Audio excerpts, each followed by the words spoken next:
দিনই ছিল শনিবার দিনকে। এদিকে যেহেতু শ্বশুর শাশুড়ি নেই, ভাবলাম যে খিচুড়ি করি। আর শ্বশুর শাশুড়ি গেছে শ্রাদ্ধ বাড়ি, আর শ্রাদ্ধ বাড়ি দু জায়গায় ইনভাইট ছিল, বাট আমরা দুজনে যাইনি। শ্বশুর শাশুড়ি এক জায়গায় গিয়ে অ্যাটেন্ড করেছে। যাই হোক, তবে এদিকে বাড়িতে যেহেতু আছি, ভাবলাম দুজনে মিলে খাবো। যেহেতু এই গরম গরম খিচুড়ি আর গরম গরম বেগুনি ভাজা, আর খিচুড়ির সাথে মাছের ঝালও ভালো লাগে। আর তোমাদের আগের ভিডিওতে শেয়ার করেছিলাম, মানে আমার শ্বশুর গোবিন্দভোগের খিচুড়ি করেছিল।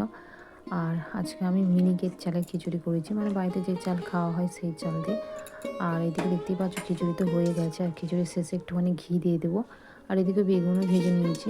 গরম গরম খিচুড়ি আর গরম গরম বেগুনি খেতে তো খুবই ভালো লাগে। আর তবে এদিকে যেহেতু দুপুর হয়ে গেছে, তবে এদিকে দুজন মিলে যেহেতু খাবো, যেহেতু আমরা দুজনে মিলেই আছি, তবে এদিকে বেড়ে নিচ্ছি।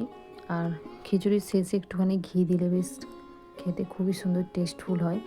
আর তোমরাও চাইলে খিচুড়ির শেষে ঘি অ্যাড করতে পারো। আর আমি একদমই আগে খিচুড়ি খেতে একদমই পছন্দ করতাম না, কিন্তু এখন খিচুড়ি খেতে খুবই ভালো লাগে। যাই হোক, আর খিচুড়ি খাওয়া হচ্ছিলো না হচ্ছিলো, এইটা নিয়ে দুবার খাওয়া হয়ে গেল। মানে এবছর আর না হলেও হবে। যাই হোক, আর আমার বড়দিও খুবই খিচুড়ি খেতে পছন্দ করে, আমার মিষ্টি মেয়েও, আর আমিও তাদের মধ্যে একজন হয়ে গেছি। আর কে কে খিচুড়ি লাভার আছে অবশ্যই কমেন্টে জানাবে। আর তোমাদের ভিডিওটা কেমন লাগলো। তবে এদিকে খিচুড়িতে যা যা দেয় আমি সেসব দিয়েই করেছিলাম। আর বহু বছর পর খিচুড়িটা বানিয়েছিলাম। একটু নুনটা একটু কম হয়েছিল, বাট নুন দেওয়ার পর তারপরে ভালো টেস্টফুল হয়েছিল। আর এরকম সুন্দর সুন্দর ভিডিও পেতে গেলে আমার চ্যানেলটাকে ফলো করতে হবে। তবে এদিকে আমি সয়াবিনও দিয়েছিলাম, তবে সব রকম সবজিও দিয়েছিলাম। আবার নেক্সট ভিডিওতে দেখা হবে। ততক্ষণে সবাই ভালো থাকবে, সুস্থ থাকবে।